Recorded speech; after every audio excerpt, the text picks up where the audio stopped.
What's up guys? Moniz here. And you guys know me from the iPhone 10 return video where I bought the iPhone, returned it because I couldn't stand the notch. And the case is true today. I don't like the notch. All the Android manufacturers are copying Apple. But you know what? I actually had to rebuy the phone 2 weeks later. And it's not because I don't like Apple products. I think they do some things very well. It's just the price tag was getting too high for what I really use a phone for. It's to become necessary.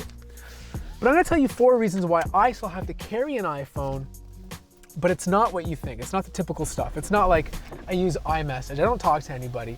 It's not the ecosystem except for maybe 2 apps, which I'll talk to you about later. It's definitely not continuity. I don't own a MacBook. I don't own an iMac, so I really don't care about that. And I barely even use an iPad. Like I have one, but it's mostly for my kids.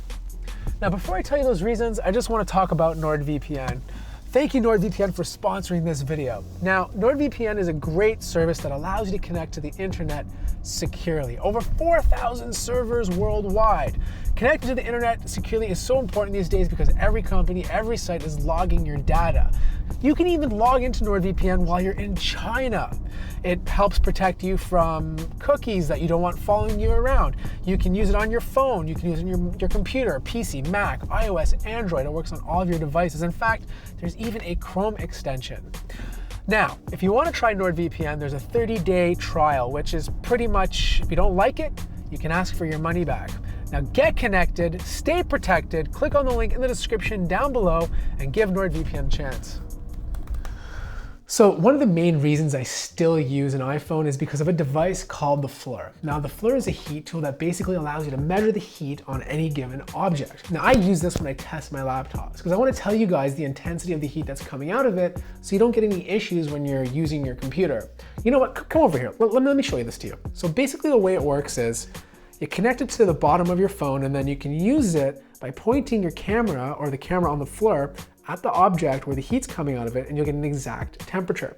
Now technically, I could buy this for Android as well, but I bought this a long time ago and I just don't want to spend the money again. So that's one great example of why I'm still connected to the Apple ecosystem. Whew.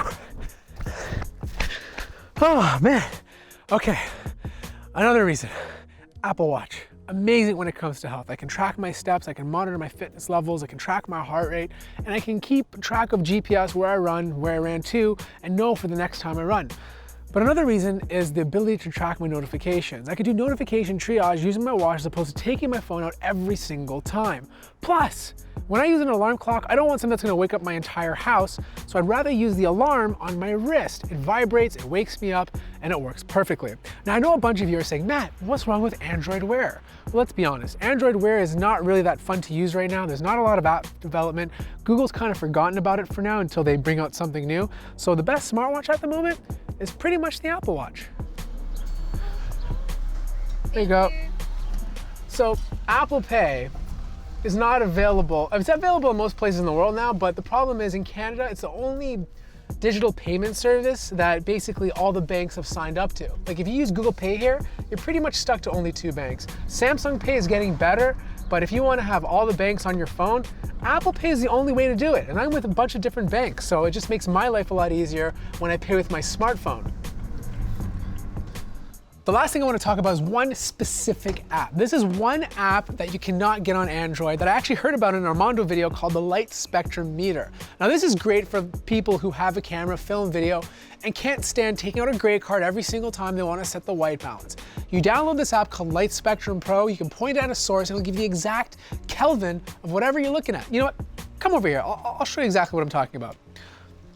So, right now I got it pointing it at the table. I'm getting around 57 to 5800 Kelvin, but as soon as I start turning it, depending on the light source, the Kelvin goes up or down.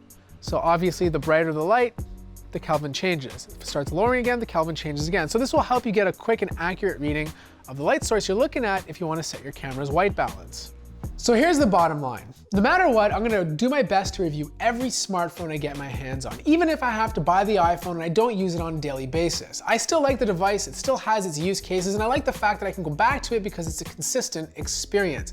The thing is with Android smartphones, there's a new one every second week. So this week I'm using the XZ2, next week it's gonna be the LG G7. I wanna hear your thoughts on the iPhone. Are you using an iPhone right now? What apps are keeping you locked into the ecosystem? And what are some of the reasons means you won't try an Android device. I hope you guys enjoyed this video. If you did, feel free to hit the like button. If you're new to the channel, subscribe, and I'll see you in the next video.